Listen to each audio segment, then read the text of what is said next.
I would say the quality of the manager is probably more important than the cost. If you end up paying a little bit more for a group that's going to manage your property well, it's worth it.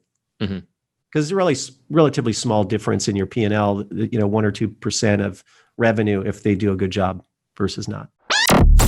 This is the real estate investing experience. We get it.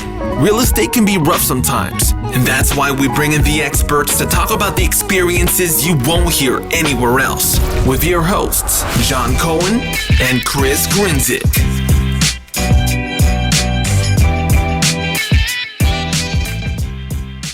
What's going on, guys? Welcome back to another episode of the Real Estate Investing Experience. I'm your host, Chris Grinzik. With me, as always, is John Cohen. How's it going? We're good. Actually think we might have a real off-market deal in front of me right now, which is it's like a unicorn. Exactly. It is shocking. It is actually across the street from a property we own in Jacksonville, and not priced crazy. So we're going to dive into it a little later today. So I'm excited. It won't work, but let's get excited for something. Right? Yeah. You mentioned it on the last one, and I was trying to think really quick. I was like trying to pin down which one it could be or what it was, just based on like location and price and stuff. I was like, I don't know which it is. So I'm going to continue to try to figure it out maybe through the break and the rest of the day. I'm curious if I'll pin it down, but that's exciting. Definitely love getting new deals, love analyzing new deals, and hopefully we can get one under contract before the end of the year. Fingers crossed. We'll see how it shakes out. Absolutely. But let's jump into today's episode. We got a really great guest on today. Really excited to hear from him, hear his story, and hear what he's up to today. Because I think he's going to come from a little bit of a different background and position than some of our other guests. So I'm really excited to hear from him and his story and everything. So with that being said, Gary, thank you so much for joining us. Great to be here, guys. Yeah. So you want to kick us off just a few minutes on you, your background, and what you do? Sure. So I've been sort of at the intersection of real estate and technology for most of my career. I started off, my first job out of college was with a traditional real estate corporate services firm, doing sort of financial analysis and on the development side, and then went to business school and thought after going to business school, I was going to come out and do something outside of real estate, but I ended up going back into it. The gravitational pull was strong. I kind of grew up in a real estate family. My dad had his own small commercial brokerage firm in our little hometown. So I always had an interest in it. And sort of did a few more traditional real estate roles, and then got into my first sort of tech-oriented one with a company called Zip Realty, where I was the CFO of Zip Realty, which was the first online residential brokerage, very similar to what Redfin is today. I think the company started about the same time. And we took a little bit of a different path. We took our company public pretty quickly. Redfin stayed private until very recently. They're doing quite well. But anyway, it was a good life experience. Took that public as CFO back in 2004. Took a little break and then got back into some different things, but more recently got involved in the single family rental business in about 2010 as an investor. And in 2011 joined a group called Waypoint Homes very early as their third partner. And then we built up a pretty substantial single family rental platform and really built it during the last downturn. And we got to a reasonable scale. We took that public in 2014, and I was running that as the CEO, and then left that in 2015 to start Roofstock, which is what I'm doing today. So I'd been early at a couple of different companies, but this was the first one that I started from scratch, and we've now built a platform that allows investors, either retail or institutional, to buy and sell properties through our platform with tenants in place already. So you don't have to buy a vacant home. You don't have to move people out to sell it. And we've got a high degree of transparency, low fees, a lot of data.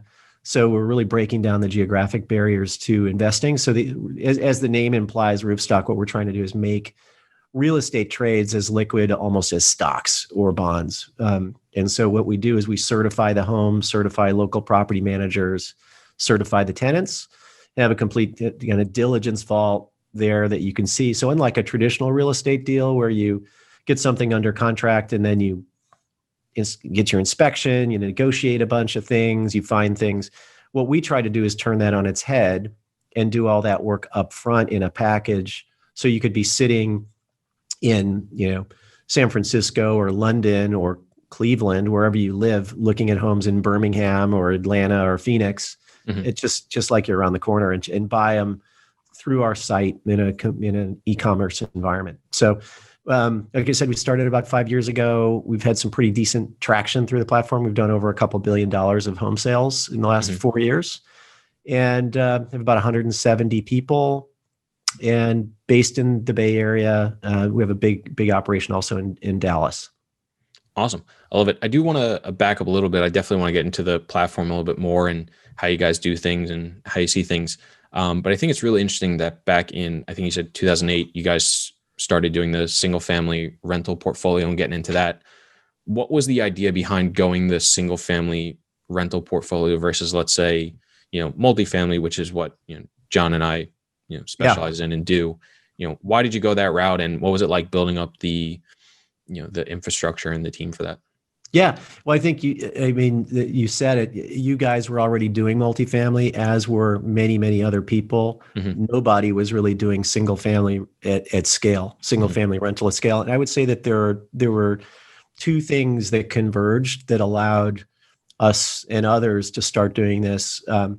One was the financial crisis, where you had homes that we were buying in the far East Bay, places like Pittsburgh and not Pennsylvania, Pittsburgh, California, and Antioch in the far East Bay, that were $400,000 at the peak, and we were buying them for $125,000. And so what you had was this amazing entry point where the rental yields were quite high, and all of a sudden you could say, "Wow, I could buy a home at a fraction of its prior value," where before it had a 97% loan on a $400,000 house, and now you can buy the equity, buy the home itself at $125,000, put 25 in it, and you're in it for $150. So we said, wow, we could create kind of even a better yield than you getting in multifamily, and then you have all this embedded upside in the home itself. And the thinking was, we would probably end up selling these homes to owner occupants in the future when the price got back up to $300,000, which we figured it would eventually,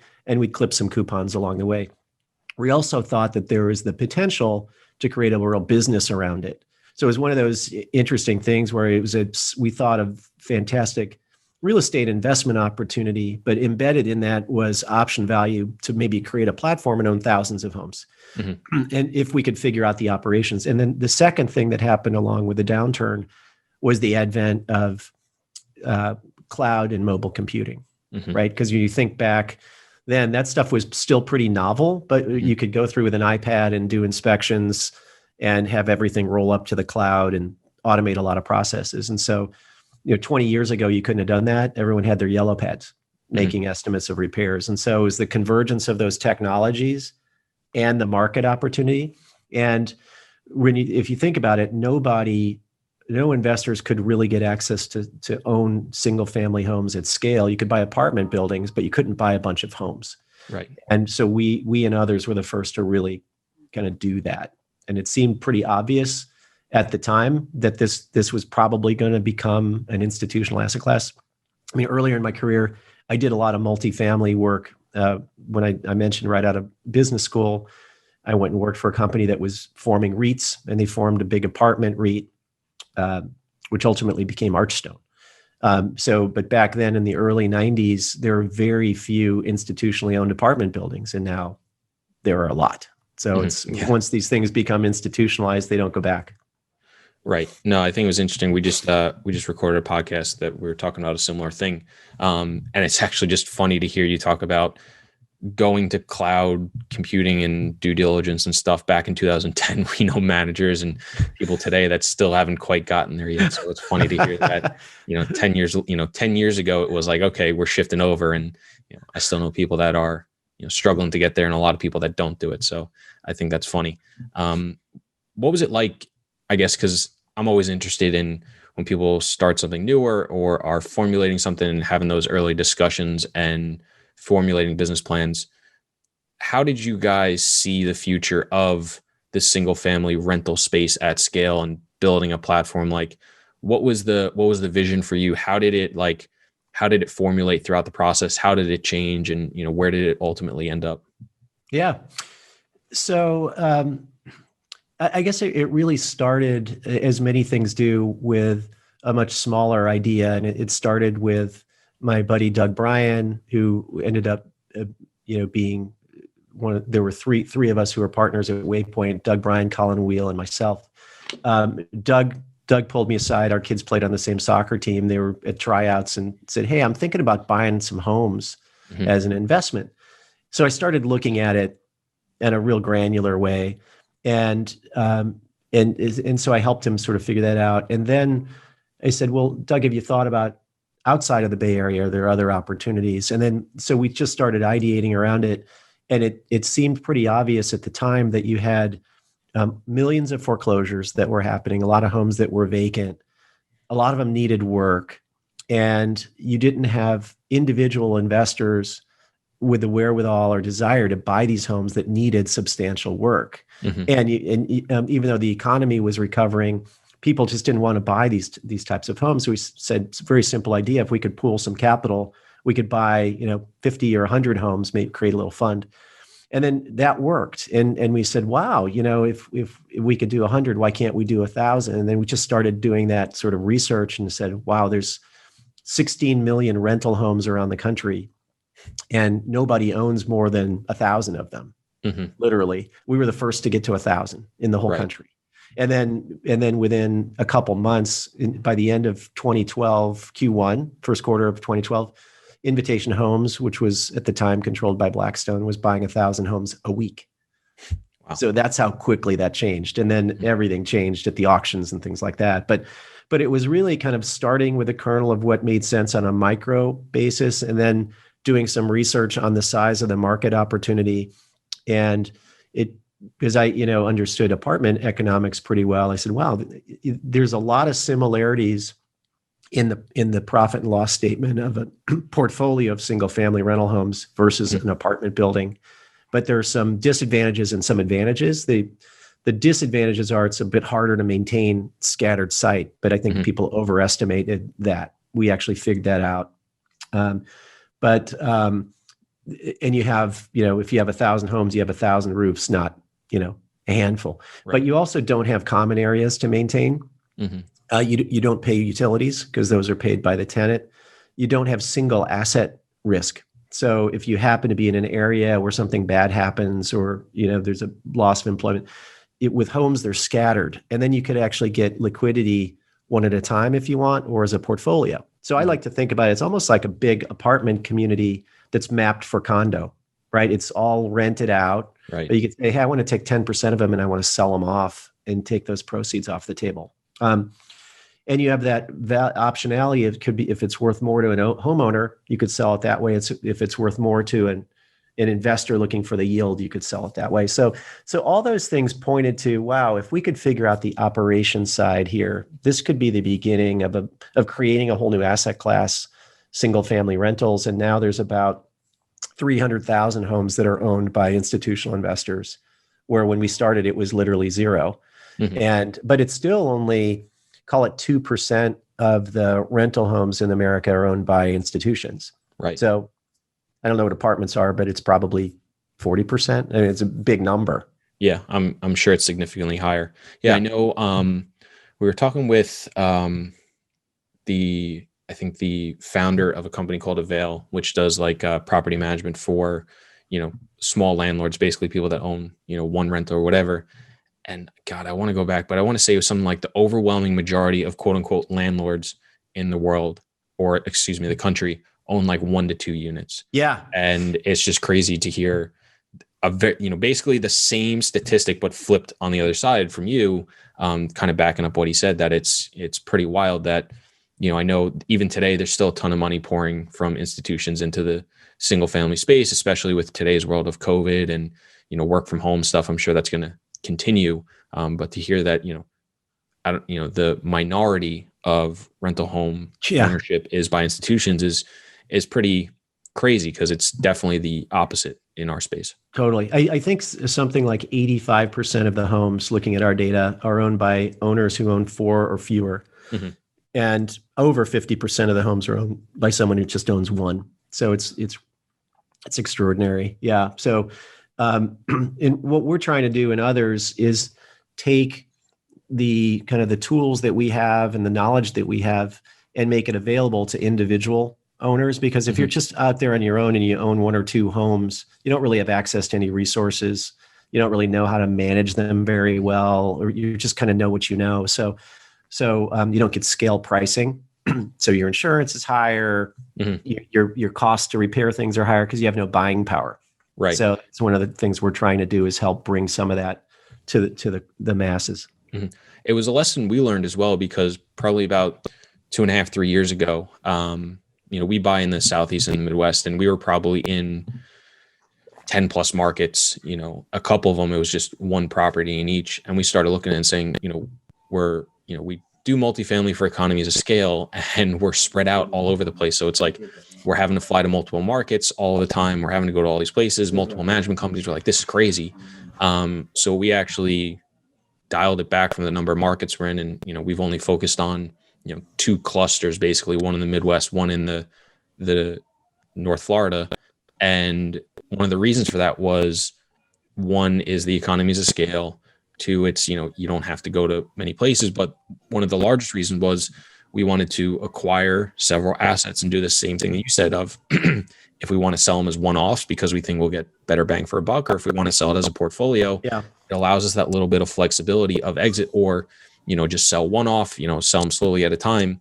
It gives you that more flexibility. And it's just interesting to hear you say it in a different format. And I think it's something that a lot of people can take home as well of, hey, if you start to acquire a couple, single families yourself in a couple of different neighborhoods or within one, you do have that flexibility of, hey, I can pick one off here and there as, this street does well, or this neighborhood does well, or, I can look to sell them as a portfolio to an investor that, will pay a premium to take down 10, 20, 30 homes at one time because they don't want to have to pick it up over, 5 to 20 years.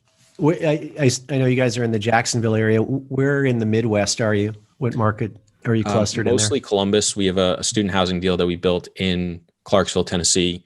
But we're actively looking in Indianapolis, Louisville, Nashville, and Cincinnati. Cool. All good markets.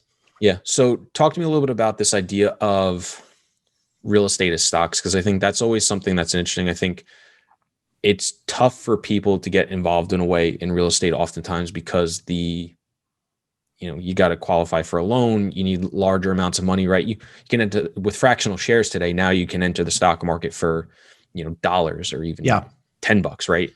It's very easy to do. I bought like fractional shares of Under Armour the other day because I had some dividends sitting in my, Robinhood account, which is great.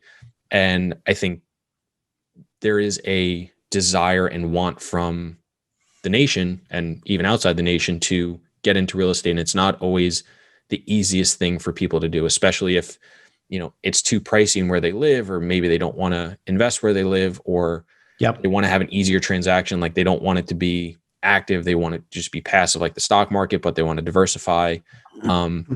Talk to me a little bit about the forming of this idea and the platform and how you guys kind of tackled it.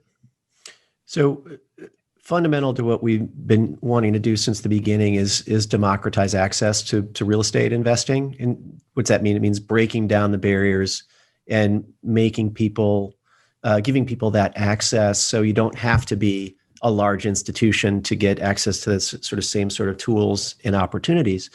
So where we started was bundling these homes, by doing the diligence up front and breaking down those geographic barriers, as I mentioned. So you could not have to go get your own property managers. We'll vet them locally, and then you could select the one you want, and it all gets taken care of. So you still do need to have enough for a down payment to get a loan. So if you're buying $100,000 home, you typically need $30 or maybe $20,000 of equity. But it is much more accessible. You don't need to be flying around, and you could rely on us to be helpful there. We did about a year ago launch a new program. It was actually a fractional ownership program similar to the Schwab stock slices that you kind of mentioned, or Robinhood slices. It's called Roofstock One. And if you go to our website, you could learn a little bit more about it. Right now, it's only for accredited investors. It means you have to have a certain income or net worth threshold. But over time, we're going to hopefully make it available to everybody. But we're working down that path.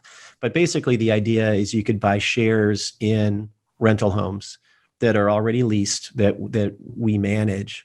So we buy the home, renovate it, put a tenant in it, take over management, put it on our insurance plan, finance the whole thing, and then you come in and buy a sliver of the equity. And the idea there is totally passive. And so for a relatively small amount of money, you could invest in specific properties. You might say, hey, I want to play tech growth cities. So I want to buy shares in Seattle, Austin, Raleigh, Denver. You pick them, and then you could go do that. And so that's the idea. So you can get that diversification and be totally passive. And so I do think that there's a big idea there. And then the idea is you could then sell your shares in the future. You don't have to sell the property itself. That has huge friction, right? When you sell a property, it's expensive. You have commissions, closing costs, title insurance, all that kind of stuff. But once you have a property that's in a structure like this and you have shares, another investor could come in and just buy that share from you. It's already got a track record. It's already got financing against it, so you don't have to get another loan. So you buy it with everything in place. It's just like buying shares of a stock. So think about it. It's almost like a little mini IPO of each house in its own way. So early days, I know there are a few groups out there trying to crack this code as well, but we sold out of the homes that we put in this structure, and are getting ready to relaunch sometime in the new year with some new fractions. So what was it like?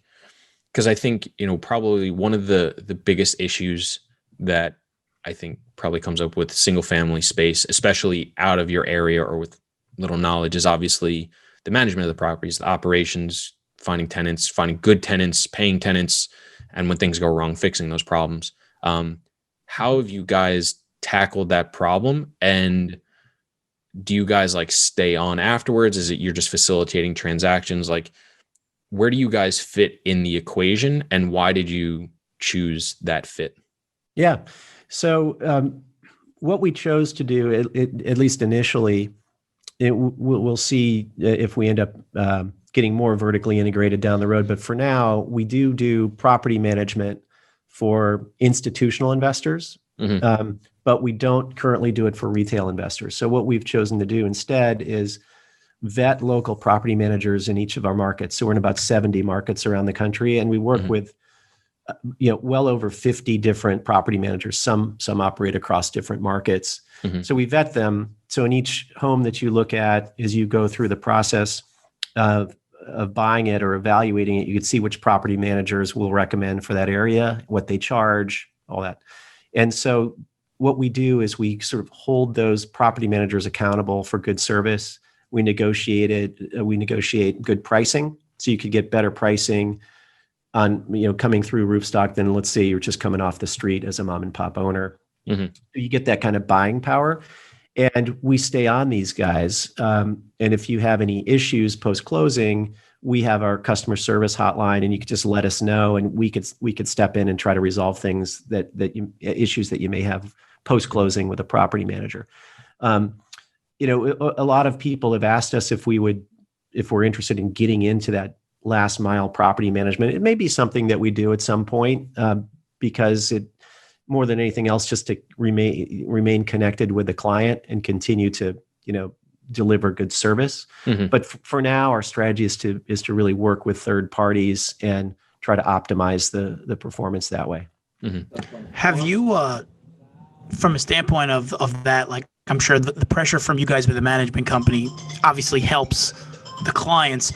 if you get a number of complaints or something keeps going wrong with the same company, you guys, you'll terminate them, do you let your customers know first, or how does that relationship work? Because it's interesting from the investor standpoint, saying, okay, I got another set of eyes overlooking my shoulder. So if I make a mistake or something, but if it's a constant mistake, who knows first?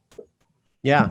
So one of the things that's a great question. So we've had to do that a handful of times with property managers who have consistently not performed. And so what we do is we let them know we're no longer going to feature them on our site, and then we'll contact the customers and say, listen, just so you know, this property manager who you're using is no longer certified through us. You can still use them if you're having a good experience with them, and maybe we just had a few bad experiences. But if you'd like, here's some other recommendations that we could help you get transferred over if that's useful to you.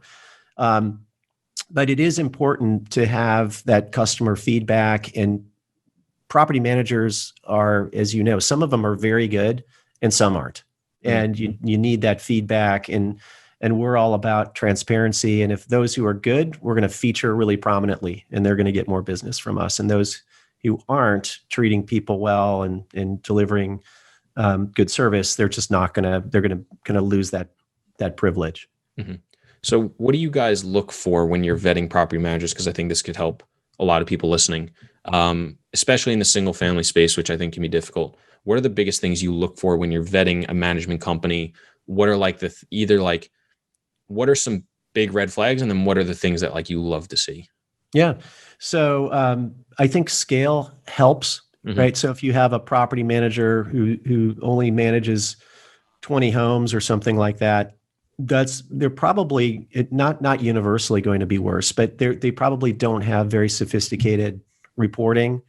They probably don't have kind of scale relationships on repair and maintenance, things like that. So what I would try to find is a property manager that does have reasonable scale, which usually means at least a couple hundred homes, something like that under management. Has a good kind of accounting, because you want to have reliable accounting and reporting. You want to look to see what they charge you for, because sometimes the way it works in property management is you're quoted a percentage of rent that they'll charge you for your management fee. And let's say that's 7%. And you're like, okay, that doesn't sound so bad. But then on top of that, there could be a lot of other costs. They might charge you.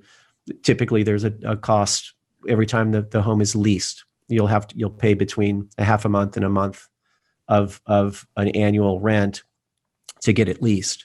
And that is market, but what you can negotiate is, well, if it's a renewal, you probably shouldn't have to pay very much because the person's staying in. So just kind of understanding all the different fees. Are they marking up repair and maintenance costs? Some places say, no, we just pass through our costs kind of at that level. Others will mark it up 10 or 20%. Others won't want to tell you what they do. So those are really the levers. It's kind of your face rate of percentage of rent that you pay, and then the other fees that you pay. And then, just level of service. Are they knowledgeable about the market? Because at the end of the day, are they going to be good at vetting and getting the right tenants in there who are going to treat your property well and pay? So they have, those kind of appropriate processes. And are they responsive to customers when there are issues? Because that's one of I think the key things. If you do have a property manager who's not responsive, the tenants tend to be unhappy and then they leave. And it's the turnover that is the real drag on your returns. So ironically, if you have a responsive property manager, it may seem like you're having to invest a little bit in some small repairs and things like that, but it keeps the tenant happy, and they're likely to stay. The average renter stays about 3 years in these rental homes, unlike multifamily, where oftentimes people move out every year. And a lot of them have kids. So if you keep them happy, they tend to stay for a really long time. And it doesn't take that much to keep them happy. So I would, check out customer reviews and ratings. Although I will tell you, In the property management business in particular, you have to take them a little bit with a grain of salt, because I've never seen a property management company that actually has positive reviews. It's you don't say, hey, my property manager did a good job. They fixed it. They fixed my problem. But if someone has an issue, they'll blow up the internet about it. And so it's one of the few industries out there that the average net promoter score, I think, is negative for property managers in general. And, so if you have a positive net promoter score as a property manager, you're in the minority. But anyway, there are ways to research it. And I would say the quality of the manager is probably more important than the cost. If you end up paying a little bit more for a group that's going to manage your property well, it's worth it. Because it's a really relatively small difference in your P&L, 1 or 2% of revenue if they do a good job versus not. Yeah. Management is key. I mean, we talk about it all the time. A good manager, it makes the deal run well, as opposed to the opposite. The opposite just drives you crazy, and that's the reason why things go sideways. So we agree with that 100%. You pay for what you get to a degree. And on single family houses and rents, you talk about 1 or 2 percentage points. For headache alone, it should be seriously considered. Yeah, I know John always says if you want to get a good scare and you own a property, call the number that the resident or the tenant is supposed to call and see how quickly they answer or get back to you. You'll be shocked at how many take far too long to pick up the phone or get back to you. It's pretty scary. So, for me, one of the things, if you're going to do, is find out what their maintenance number is, find out what their leasing number is, and call it as a tenant or as a prospective tenant or a tenant, and see how they answer and treat you and stuff like that. Because you'll get a pretty good idea of how they're going to treat tenants. And like you said, how you treat a tenant is definitely a big thing. I think either the number one or one of the biggest factors in why people move out is like the management not like doing a good job or like getting back to them or fixing problems. I mean, everybody's lived in a home with problems, right? If something breaks and nobody fixes it, you're not going to want to live there. So I think it's a lot like when you ask people why they leave jobs, it's almost always because they don't like their boss. It's not over money necessarily. It's if they're happy and if they have that good relationship with their boss and they're learning, they tend to stay. Same thing with houses. People don't tend to move out because they raise their rent 4% instead of 3%. It's like, this is just, these guys they're just bad guys, or they're not getting back to me. They never fix my garbage disposal, So it's those little things that people get frustrated and then they'll move. Yeah, there was a really great podcast I listened to, and I actually spoke to him afterwards. His name's Logan Rankin. It's with the Jake and Gino podcast. He manages about 700-800 units for himself, and he said the thing that they focus on the most is the first 90 days. He said we want the person in the first 90 days to almost be sick and tired of hearing from us, from how much we help them out, give them feedback, fix any problems, get back to them. Because he said once we started doing that, he said our turnover went down tremendously. And I think it's such a good point. It's, you think of all the biggest, best companies they have, you think of Amazon, the best client service, basically, companies like Costco, right? Everybody loves them because they just, they have tremendous service. And I think it's the same thing. It's, if you can create a tremendous environment, a tremendous service to your client, which is your tenant, you're just going to have a way better period with them in there than if you don't. 100% agree. I love that first 90 days. That's a really good way to think about it. It is. If you get started on the right foot, then it just, I think things often continue in the right direction. So do you see any trends or any changes as COVID has happened in the single family rental space? Because I know we've seen, capital come into the space a lot in the last, even before COVID, but definitely since COVID has hit, people there, we've spoken about, when we're in New York. So obviously when COVID hit, people fled the city like crazy to get into the suburbs and more space and out on the beaches and stuff. So have you guys seen any sort of trends or pushes as this has happened? And do you see it continuing in the future? Yeah, I mean, there's definitely there's a bunch to talk about there. I mean, there's some operational challenges that COVID presented, where you couldn't get into homes. Right. and we had to work through that. But then here's where people are resilient, right? And you say, okay, well, if we can't go in the homes, how do we? It's almost like telehealth. How do we help people fix things at their place using FaceTime or whatever? And so a lot of the companies started doing that, or management companies, and then people realized, wow, we could do this even now that people can come into my house. Why don't I just call them and not be bothered? And that's actually much more efficient for the owners and the managers as well, to have people kind of fixing little things. So there's sort of those operational things. I think one of the reasons, primary reason you've seen so much capital flow into single family rentals since COVID, it's along with warehouse and distribution space is really the only asset class that's performed well during COVID. You've had hotels decimated, restaurants, retail decimated, office, big question mark. How much office space, if there's going to be a 20% reduction in demand in office space, which there might be given long-term work from home, what does that mean for the value of office buildings? And so you have all this capital, and even multifamily. I think you've had more issues in multifamily because it's more dense living, or people, at least in certain areas, wanting to get out to places with more space. Single family homes where you've got social distancing built in because you're there by yourself. You tend to, and now you want more space because perhaps you're working from home, all these other things. So it's kind of like the perfect storm of demand for these homes in secondary and in suburban markets from a renter standpoint. And then you have people also wanting to buy homes to get out of some of these denser places. And you have just a shortage of supply. So you have all those factors, and people have continued to pay their rent for the most part through COVID. That was one of the things that nobody knew when COVID hit. And I remember, talking to my company in April saying, we'll see what happens, especially pre-stimulus. We didn't know what was going to happen. Was there going to be 50% of people not going to be able to pay their rent, something like that. But stimulus helped a lot.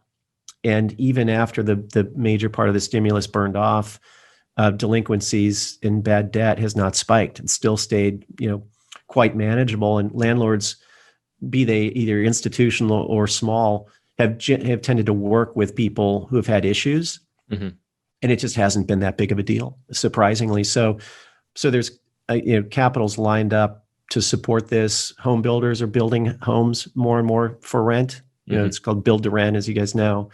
That's exploding.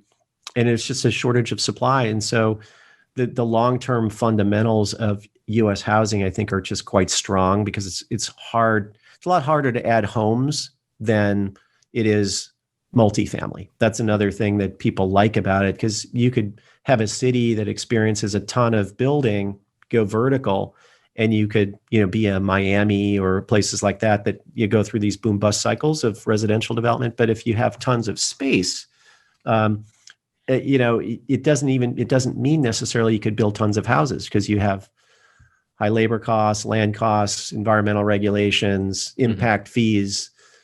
It just takes time to add single family homes. So for all those reasons, I think there's just a lot of interest in the sector. There's still a lot of opportunity, but you have to come up with your strategy, and I think like you guys are doing, figure out what your goals are. But the nice thing is, I think there's a lot of support for pricing. I don't see in the single family rental space a lot of risk of price declines at this point. Certainly not significant. There will be at the higher end, but I think where we're talking about $100 to $300,000 or $75 to $300,000 homes, there's just so much demand and price support that I think the entry point is still pretty good, and the rental yields are still attractive relative to everything else. And interest rates, we haven't talked about, are just absurdly low. Right. And so as real estate investors, that's one of the things that you can avail yourself to. It's extraordinary, and we've never had this much clarity on interest rates in my lifetime, that they're going to be low for a while, coming right from the mouth of the Fed. It's going to be low through 2023, and that gives investors a lot of confidence, a lot of clarity.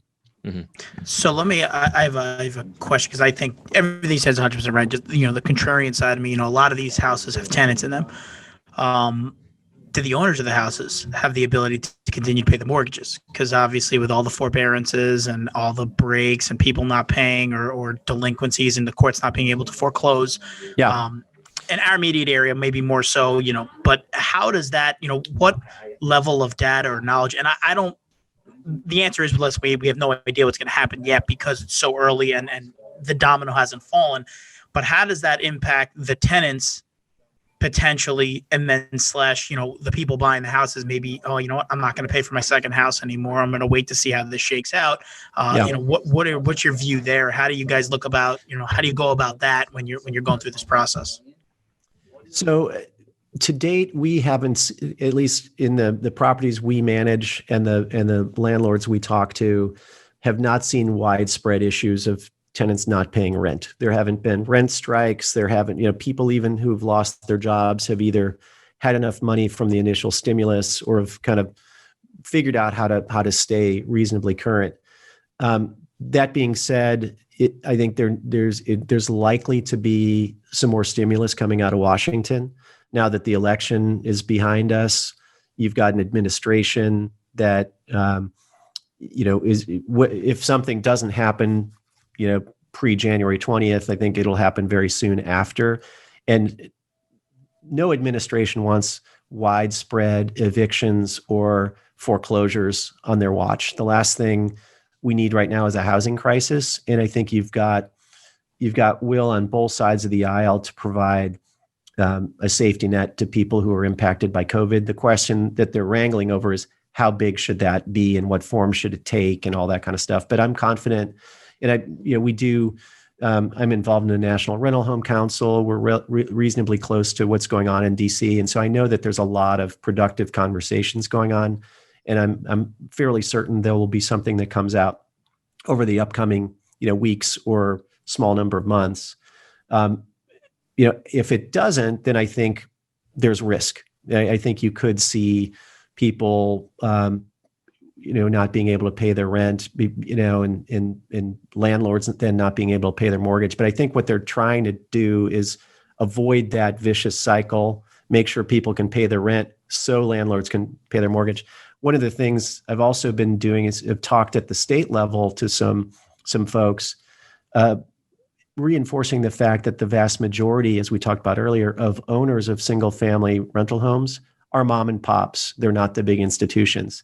So we can't have a situation where people don't have to pay their rent, but people have to pay their mortgage, because that just doesn't work. These are small business owners.